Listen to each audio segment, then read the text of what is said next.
అండి. పెద్దరమాస రోజు మా పెద్దనాన్నకు బియ్యం ఇస్తుంది మా పెద్దమ్మ. ఇంకా మా పెద్దమ్మ అయితే మిరపకాయలు కట్ చేస్తుంది బజ్జీలకి, అక్క అయితే వడలేస్తుంది, బావ అయితే వెజిటేబుల్ రైస్ అన్ని ఇంకా కర్రీస్ అన్ని వండుతుండు, నేనైతే మిర్చి బజ్జీలు వేస్తున్నా ఇక్కడ.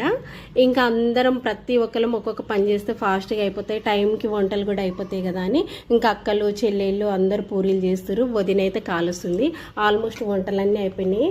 రవ్వతో స్వీటు, చిక్కుడుకాయ కూర, ఇది పకోడీ పూరి అనమాట. ఇంకా పప్పు చారు, పప్పు, ఇంకా శనగలు, కాలీఫ్లవర్ కర్రీ, వడలు, వెజిటేబుల్ రైస్, ఇట్లా అన్ని మిర్చి బజ్జీలు, వైట్ రైస్ అన్నీ చేసిన వంటలు అయిపోయినాయి. ఇంకా అక్కడ పెట్టి దండం పెట్టుకుంటుంది మా పెద్దమ్మ. ఇంకా మేము అందరం అయితే ఈరోజు ఈవినింగ్ బతుకమ్మ ఆడాలి, మళ్ళీ పువ్వు తీసుకొచ్చి పేరవాలి అనేసి ఇంకా అందరం అయితే తింటున్నాం. ఇంకా అందరం కలిసి ప్రతి అమాసకి ఇట్లా కలుసుకుంటాం అనమాట అందరము, లేకపోతే మా పెద్దమ్మ బాధపడుతుంది అదనమాట. మళ్ళీ ఈవినింగ్ బతుకమ్మ ఆడాలి. బాయ్.